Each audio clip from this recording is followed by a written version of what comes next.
नमस्कार दोस्तों, good morning. हमारे यूट्यूब चैनल स्टडी विद राजा में आपका स्वागत है। और आज हम लोग देखने वाले हैं यूपी टीजीटी 8 में प्रैक्टिस सेट नंबर 2। कल हमने प्रैक्टिस सेट नंबर 1 देखा था और उसमें 15 क्वेश्चन डिस्कशन किए थे। और आज हम लोग उन्हीं 15 क्वेश्चन के आगे से देखेंगे। चलिए देखते हैं। और 16वां क्वेश्चन है, पाल चित्रकला किस प्रदेश की है? ऑप्शन नंबर ए है नेपाल की, ऑप्शन नंबर बी है उड़ीसा की, ऑप्शन नंबर सी है बिहार की और ऑप्शन नंबर डी है बंगाल की। पाल चित्रकला की बात कर रहे हैं तो इसका जो सही आंसर हो जाएगा वो हो जाएगा ऑप्शन नंबर 4 बंगाल की। ठीक है, पाल चित्रकला का अन्य नाम की बात करें तो इसे पोथिया चित्रकला भी कहते हैं। ठीक है, यह पोथिया विशेष रूप से बंगाल में लिखी गई थी और शीघ्र ही नेपाल और तथा बिहार में भी इस शैली के केंद्र बन गई थी। नेक्स्ट क्वेश्चन देखते हैं। क्वेश्चन नंबर 17 है, पाल पोथी चित्रों का विषय है। ऑप्शन नंबर ए है पाल राजाओं का जीवन चरित्र, ऑप्शन नंबर बी है नवाबों का दरबार, ऑप्शन नंबर सी है बुद्ध का जीवन चरित्र और ऑप्शन नंबर डी है चैतन्य महाप्रभु का जीवन चरित्र। तो इसका जो सही आंसर हो जाएगा वो हो जाएगा ऑप्शन नंबर 3 बुद्ध का जीवन चरित्र। ठीक है, पाल शैली में पुस्तकों के दृष्टांत चित्र ही ज्यादातर बनाए गए हैं। ठीक है, और उनका जो प्रमुख जो आधार था वो था बौद्ध कथाएं थी और बौद्ध कथाओं के अंतर्गत देखा जाए तो बुद्ध के जीवन का चरित्र मिलता है। आगे बढ़ते हैं, नेक्स्ट क्वेश्चन देखते हैं। क्वेश्चन नंबर 18 है, राजस्थानी चित्रकला के चित्र हैं। ऑप्शन नंबर ए है लघु चित्र, ऑप्शन नंबर बी है पोथी चित्र, ऑप्शन नंबर सी है बास चित्र और ऑप्शन नंबर डी है दीवाल चित्र। तो इसका जो सही आंसर हो जाएगा वो हो जाएगा ऑप्शन नंबर ए लघु चित्र। राजस्थानी चित्रकला में यूं तो भित्ति चित्रण और पोथी चित्रण भी हुआ, परंतु बहुलता में अगर देखा जाए तो लघु चित्रण ही मिलता है।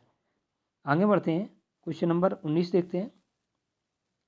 क्वेश्चन नंबर 19 है, किशनगढ़ शैली की चित्रकला किस राजा के समय प्रसिद्ध थी? ऑप्शन नंबर ए है Umrao Singh, option number B है Bheem Singh, option number C है जयचंद और ऑप्शन नंबर डी है सावंत सिंह। तो इसका जो सही आंसर हो जाएगा वो हो जाएगा ऑप्शन नंबर 4 सावंत सिंह। किशनगढ़ की शैली के इतिहास में महाराजा सावंत सिंह और उनके चित्रकार निहाल चंद्र का यही स्थान है जो कांगड़ा शैली में महाराज संसार चंद और उनके कलाकार का स्थान है। ठीक है, तो इसका जो सही आंसर हो जाएगा वो हो जाएगा ऑप्शन नंबर 4 सावंत सिंह। आगे बढ़ते हैं, क्वेश्चन नंबर 20 देखते हैं। इनमें से कौन असंबद्ध है? ऑप्शन नंबर ए है बूंदी शैली, ऑप्शन नंबर बी है जयपुर शैली, ऑप्शन नंबर सी है किशनगढ़ शैली और ऑप्शन नंबर डी है आगरा शैली। तो इसका जो सही आंसर हो जाएगा वो हो जाएगा ऑप्शन नंबर 4 आगरा शैली। बूंदी शैली, जयपुर शैली और किशनगढ़ शैली, ये तीनों शैलियों की अगर बात करें, ये तीनों शैलियाँ जो कैसी हैं, ये राजस्थानी शैली की शाखाएँ हैं, परंतु आगरा शैली का नाम कोई शैली में नहीं है। इस वजह से जो इसका जो आंसर हो जाएगा वो हो जाएगा ऑप्शन नंबर 4 आगरा शैली। आगे बढ़ते हैं, क्वेश्चन नंबर 21 देखते हैं। क्वेश्चन नंबर 21 है, अलग अलग राजस्थानी चित्रों की पहचान का उत्तम साधन है। ऑप्शन नंबर ए है कुर्ता, ऑप्शन नंबर बी है आभूषण, ऑप्शन नंबर सी है पगड़ी और ऑप्शन नंबर डी है ऑप्शन नंबर 4 है आँख। ठीक है, तो इसका जो सही आंसर हो जाएगा वो हो जाएगा ऑप्शन नंबर 4 आँख। इसमें पूछा गया था कि अलग अलग राजस्थानी चित्रों की पहचान का उत्तम साधन क्या है? आँख ही हो सकता है राजस्थानी चित्रों का पहचान का जो साधन है। ठीक है, आगे देखते हैं। क्वेश्चन नंबर 22 है, चोर पंचास्का का चित्रण किस शैली में हुआ है? ऑप्शन नंबर ए है राजस्थानी, ऑप्शन नंबर बी है जैन, ऑप्शन नंबर सी है पाल और ऑप्शन नंबर डी है तंजौर। तो इसका जो सही आंसर हो जाएगा वो हो जाएगा ऑप्शन नंबर ए राजस्थानी। चोर पंचास्का की चित्रण की अगर बात करें तो ये एक तरह से देखा जाए तो राजस्थानी शैली है। कैसी है? राजस्थानी शैली है। आगे बढ़ते हैं, क्वेश्चन नंबर 23 देखते हैं। क्वेश्चन नंबर 23 है, कौन सा केंद्र राजस्थानी शैली का है? ऑप्शन नंबर ए है बसोहली, ऑप्शन नंबर बी है गढ़वाल, ऑप्शन नंबर सी है बीकानेर, ऑप्शन नंबर डी है अहमदनगर। तो इसका जो सही आंसर हो जाएगा वो हो जाएगा ऑप्शन नंबर 3 बीकानेर। बीकानेर में 17वीं शताब्दी के उपरांत एक रोचक राजस्थानी शैली का क्या होता है, एकदम से विकास होता है। ठीक है, और राजा जो बीकानेर के राजा थे राय सिंह, तो एक कला प्रेमी और संग्रहकर्ता शासक थे। ठीक है, और उन्हीं के शासनकाल में क्या हुआ था, राजस्थानी शैली का क्या हुआ था, एक तरह से देखा जाए उत्तेजित हुई थी, एक तरह से वहाँ से देखा जाए तो विकास हुआ था, एक तरीके से एकदम से उछाल आया था राजस्थानी शैली में। आगे बढ़ते हैं, क्वेश्चन नंबर 24 देखते हैं। इनमें से कौन असंबद्ध है? ऑप्शन नंबर ए है आगरा शैली, ऑप्शन नंबर बी है लखनऊ शैली, ऑप्शन नंबर सी है दिल्ली शैली और ऑप्शन नंबर डी है कोटा शैली।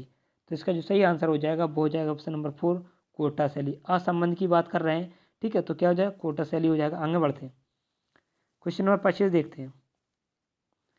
राजस्थान के पिछवाई चित्र किस क्षेत्र के हैं? ऑप्शन नंबर ए है बूंदी, ऑप्शन नंबर बी है नाथद्वारा, ऑप्शन नंबर सी है किशनगढ़ और ऑप्शन नंबर डी है जयपुर। तो इसका जो सही आंसर हो जाएगा वो हो जाएगा ऑप्शन नंबर 2 नाथद्वारा। क्या हो जाएगा? नाथद्वारा। देखिएगा, वैष्णव धर्म के पुष्टि मार्ग समुदाय में मंदिरों के देवी देवताओं की मूर्ति के पीछे कपड़े को अलंकरण के रूप में लगाया जाता था, जिस पर चित्रकारी होती थी। इस प्रकार चित्रकला शैली को पिछवाई कहते थे।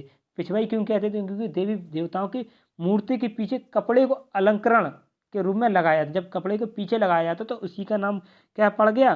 पिछवाई चित्र पड़ गया। क्या पड़ गया? पिछवाई चित्र। ठीक है, तो इसका जो आंसर हो जाएगा क्या हो जाएगा? Option number 2 Nathdwara.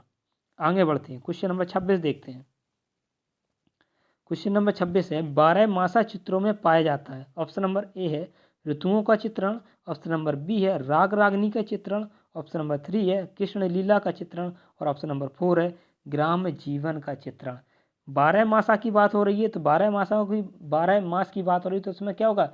ऋतुओं का ही तो चित्रण होगा। तो ऑप्शन नंबर ए सही हो जाएगा, ऋतुओं का चित्रण। आगे बढ़ते हैं, क्वेश्चन नंबर 27 देखते हैं। देखिएगा, हाँ ये क्वेश्चन थोड़ा डाउट में था और पिछली बार अगर देखा जाए तो ये एक तरह से रॉन्ग क्वेश्चन था। ठीक है, आगे बढ़ते हैं, 28वां देखते हैं। क्वेश्चन नंबर 28 है, मुगल चित्रकला दो शैलियों के मिश्रण से बनी है। ऑप्शन नंबर ए है राजस्थानी दक्खनी, ऑप्शन नंबर बी है कश्मीरी पंजाबी, ऑप्शन नंबर 3 है जैन पाल और ऑप्शन नंबर 4 है भारतीय फारसियन। तो इसका जो सही आंसर हो जाएगा वो हो जाएगा ऑप्शन नंबर 4 भारतीय फारसियन। बात किसकी हो रही? बात मुगल चित्रकला की हो रही है, ना कि राजस्थानी की हो रही है, ना कश्मीरी, ना जैन की। ठीक है, मुगल की बात हो रही है। तो 16वीं शताब्दी में जब फारस की चित्रकला भारतीय मुगल सम्राटों के संरक्षण में भारतीय कला की विशेषता को ग्रहण कर गई, तो उनमें अनेक नवीन विशेषताएं क्या हुई? प्रकट हुई, होने लगी। और यह चित्रकला मुगल चित्रकला की एक महान चित्रकला शैली के रूप में बनकर उभरी। ठीक है, मुगल चित्रकला की बात, क्योंकि अगर 16वीं शताब्दी में बात की जाए तो वहाँ पर मुगल कालकों का शासन था भारत के ऊपर। आगे बढ़ते हैं, क्वेश्चन नंबर 29 देखते हैं। क्वेश्चन नंबर 29 है, दास्तान अमीर हमजा नामक मुगल पोथी किनके समय बनी? ऑप्शन नंबर ए है बाबर के समय, ऑप्शन नंबर बी है हुमायूं के समय, ऑप्शन नंबर 3 है अकबर के समय और ऑप्शन नंबर 4 है जहांगीर के समय। तो इसका जो सही आंसर हो जाएगा वो हो जाएगा ऑप्शन नंबर 3 अकबर के समय। ठीक है, स्टार्टिंग की बात की जाए तो हुमायूं के संरक्षण दिया गया था, परंतु देखा जाए जो कंप्लीट हुई थी तो वो अकबर के शासनकाल में हुई थी। ठीक है, जिसमें लगभग 1400 चित्र बाद में अकबर के समय में बनाए गए थे। संरक्षण किसके शासनकाल में मिला था? हुमायूं के शासनकाल में। आगे बढ़ते हैं, क्वेश्चन नंबर 30 देखते हैं हम लोग।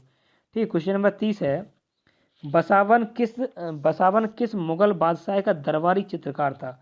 ऑप्शन नंबर ए है हुमायूं, ऑप्शन नंबर बी है अकबर, ऑप्शन नंबर सी है जहांगीर और ऑप्शन नंबर 4 है शाहजहां। तो इसका जो सही आंसर हो जाएगा वो हो जाएगा ऑप्शन नंबर 2 अकबर। क्या हो जाए? अकबर। देखिए, अकबर के दरबारी चित्रकारों में बसावन एक कुशल चित्रकार था और उसको दरबार में अपनी कला प्रतिभा के कारण उचित महत्व तथा सम्मान प्राप्त था। किसको था? अकबर के दरबार में। किसको? बसावन को। ठीक है साथियों, अभी के लिए इतना ही। जितने भी साथी हमारी चैनल साथ नए जुड़े, प्लीज़ चैनल को सब्सक्राइब कर लीजिएगा तथा शेयर भी कर दीजिएगा, जिससे और भी नए साथी हमारी चैनल साथ जुड़ सकें। आपको डेली 15 क्वेश्चन का प्रैक्टिस सेट कराया जाएगा। आप हमारी चैनल से जुड़े रहें बराबर। ठीक है, अभी के लिए इतना ही।